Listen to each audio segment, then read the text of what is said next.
Welcome to PRIMO MEDICO Expert Physicians Talk, health explained in an understandable way. In this podcast channel, we talk about selected medical topics in collaboration with leading medical specialists. The following content comes directly from the respective specialist and is presented by a digitally recorded voice, expertly scrutinized, clearly explained. PRIMO MEDICO, health to listen to. Anyone who needs a knee replacement today benefits from surgical procedures that are significantly less invasive than they were just a few years ago. Robot-assisted procedures in particular enable highly precise execution of the necessary steps when inserting an implant. That's what I'm talking about today with Dr. Alexander Meyer and Dr. Dirk Eiwanger. They are specialists in orthopedics and trauma surgery, as well as medical directors and practice owners of the knee surgery unit at ATOS Medical Care Center, Wiesbaden. Dr. Meyer, what exactly do we mean by robot-assisted knee surgery? Well, robot-assisted knee surgery is currently alongside custom-made knee implants the most modern way to implant an artificial knee joint at all. The robot helps us operate much more precisely and, above all, in a way that is exactly tailored to the patient's individual anatomy. Now, it's important to say that the robot only supports the surgeon, at least with the system we use. There are currently about 4 or 5 providers on the market, and most of them are actually large robots, big machines that are brought into the operating room and then simply cut. And the surgeon no longer has any way to intervene. In other words, you're more or less blindly trusting the machine. What's special about our approach is that we essentially perform navigation. That means we first capture how the knee is positioned in 3 dimensions in space, and during surgery, we can plan the individual anatomy and prosthesis positioning very precisely. And then we tell the robot, please do this and that. So the robot will never act unless we tell it exactly what to do. Dr. Eiwanger, Dr. Meyer already touched on it briefly. What are the advantages of robot-assisted knee implant surgery compared to the conventional method? Yes. Like Dr. Meyer suggested, the great thing is that it's a supportive method, an additional tool, and it doesn't exclude what we used to do in the traditional way. That means we still have the full control we had before. And thank goodness that wasn't always bad. Otherwise, we wouldn't have any patients left. So things were already going quite well before. Now it's just this. In addition, we now have a digital method that shows us in space where we are moving with our instruments. And it actually also shows where we'll end up when we do something in advance. You can compare it a bit to navigation in a car. For a long time I was against it, I never used it, and I always read road maps. I love that. I'd orient myself beforehand and then set off. That's also a good thing. You usually arrived. All good. Navigation supports you in the sense that you have plan A, B, or C. And ideally you might even get a traffic update in between that turns plan A into B or C. It's similar during surgery. During the operation, I can always mechanically check where I am, just like I used to. And at the same time, I have all the digital advantages on the monitor. Where is my plan right now, and where will I end up? That gives us a high level of accuracy so that we can actually reach the goal we have in mind. For which knee problems are robot-assisted operations actually suitable, Dr. Meyer? That's relatively easy to answer. At the moment, it's basically only, so to speak, knee replacements. Although the system we use enables us to implant both partial replacements, the so-called unicompartmental, or sled prostheses, and also the so-called surface replacement, what most people typically mean when they talk about an artificial knee joint. Other procedures, anything else, arthroscopic procedures or the like, can't yet be mapped by navigation at this time. Dr. Eiwanger, can all patients who are facing knee surgery request robot-assisted surgery? And is it technically possible? Yes. Of course, anyone can request it. And it is technically possible. You can perform any knee replacement surgery, like Dr. Meyer just said, partial prosthesis, full prosthesis, or even revision surgery, with the support of our robotic navigation. You can do that. Technically, it's possible, and in my view, it also makes sense. We're currently doing it simply because it brings us significant advantages. We learn about the patient's wish during the consultation, and in fact, we have ongoing costs for the system, which we then also pass on to patients. I think we'll come back to how it's financed later, but in principle, anyone can do it. And at the moment, we practically do it for everyone. What does a robot-assisted procedure actually look like, Dr. Mayer? Could you describe it? Yes, I need to go a bit further back. The approach to the knee joint is completely standard, just like in conventional knee replacement surgery. What's special is that we then attach so-called trackers or markers to the knee. These are detected by a camera, so the system basically knows where the knee is in space. We then start moving the knee through its range of motion and tell the system, for example, this knee joint has such and such a degree of bow-leggedness or knock knees. It can extend well, or it has limited flexion. And then we get, in principle, a three-dimensional image of the knee joint in space. Then comes what's special about our system: digital software. It works via a tablet that is covered in a sterile sleeve and operated in the operating room. And then we think things through, although we actually do that beforehand too. Where do we want to place this prosthesis? What is the patient's baseline? Did they have significant bow legs before, or was the leg straight? What is the joint line position? We then plan the prosthesis in all planes so that it matches the patient's individual anatomy. We can also record ligament tension, which the other systems can't do. As I said, in those systems the robot just cuts. We also check, for example, with major deformities, whether the ligaments on one side are too tight or too loose.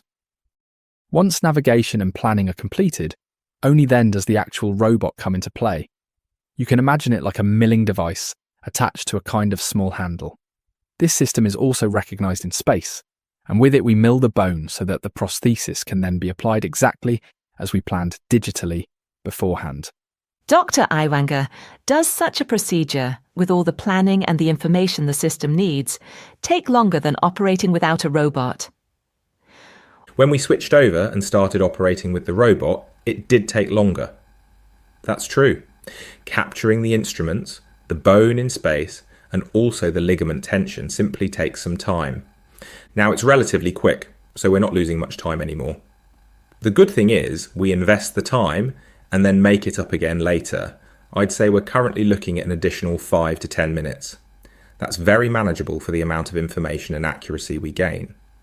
So we invest something in navigation and robotics, but we gain it back later because we actually have fewer steps. Additional milling, additional cutting, things like that basically don't occur anymore with this system. We plan something, can check it, and then we move relatively quickly toward the actual implantation at the end. So it's very positive. The operating time is currently only about 5 to 10 minutes longer. And an important question for patients is always, has robot-assisted knee surgery become safer, Dr. Mayer? In terms of being able to implant the prosthesis more precisely, it's definitely safer. Essentially, only custom-made prostheses show similarly good results. Otherwise, you have to say, everything we align or cut manually may be good, but it can't be as precise as navigation and the robot allow. A big topic regarding safety is always, the surgery takes a bit longer. We may manipulate slightly more. What about infection rates? And here we can reassure patients. There is no study showing that the infection rate is higher with a robot or navigation compared to conventional knee surgery. And what about the chances of success, Dr. Eiwanger? How long does a robot-assisted implanted knee joint last? Success with a knee prosthesis isn't that easy to measure. It's about patient satisfaction, which is of course linked to pain and mobility. Can the patient kneel? Can they return to sport? That's very individual, so it's not so easy. And orthopaedists have been trying for a long time to measure precisely what is success. Health insurers once measured it and said that with knee prostheses, 80% of patients, this has been the case for many years, are satisfied. 10% are okay, and 10% are not satisfied. And we're not satisfied with those numbers. I think we're doing quite well with our follow-up data. so we are satisfied, but we have to get better. Now, robotic navigation has already produced initial figures and studies showing that you can get higher satisfaction rates. And that's because it's accurate. And one thing is very important. We don't implant all these prostheses at a strict 90 degrees in space. It's about achieving a straight leg. But if you had a crooked leg before, and not only because of the arthritis, maybe you had 5 degrees of bow-leggedness, then we want to reconstruct that as well.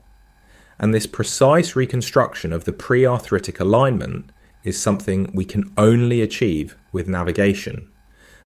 That's why we're currently seeing very good clinical results, which are also starting to show in the study data. As for long-term durability, an important topic, there are investigations. If you implant the components accurately, the way we know they should be positioned, with correct load distribution on the tibial plateau, then long-term durability is given. And that's why you basically have to assume, even if it's not yet visible in long-term studies, that robot-navigated knee joints will have very good durability. We can assume that from experience and from what we know historically. If robot-assisted implantation is so much more precise, is rehabilitation afterwards faster for patients, Dr. Meyer? Patients with robot-assisted knees do actually find it significantly easier. That's simply because we don't force a knee that comes from a pronounced bow leg alignment into a straight leg like we used to, and then adapt the soft tissues to the bone.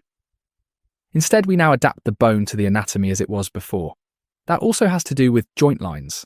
Very few people have a completely straight leg. Prostheses are rarely perfectly parallel to the floor. The joint surfaces are always slightly inclined. And if you can achieve that with navigation and robotics, it feels much more normal to patients. They know the feeling their knee has. Of course, at the beginning, they still have pain and some swelling tendency, but in rehabilitation they are significantly faster. We like to talk about the forgotten knee, meaning patients forget they have an artificial knee joint, and we can achieve that, on the one hand with partial replacements, and then also with robot-assisted prostheses.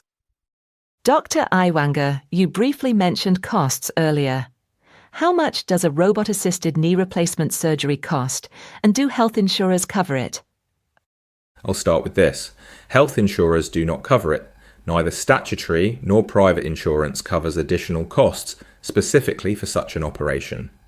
The implant we use is the same one we also implant conventionally. It's the same implant, so that part is unchanged for us. So what we receive from the insurer is a fixed amount, a flat rate, called a DRG. In that amount, a certain budget for the implants we use is included. It's always the same for everyone, so whether we use a cheap implant or a very expensive one, we get the same reimbursement. With robotic navigation, we actually have disposable costs. These are the trackers we use. They are discarded after surgery and cost €400. We tell patients that and say, we have one-time additional costs of €400, independent of the device itself, which is leased. We don't pass on the leasing costs, we cover those ourselves. But these €400 in disposable costs, we discuss that with the patient and tell them we have to charge it to them so that we can carry out the procedure.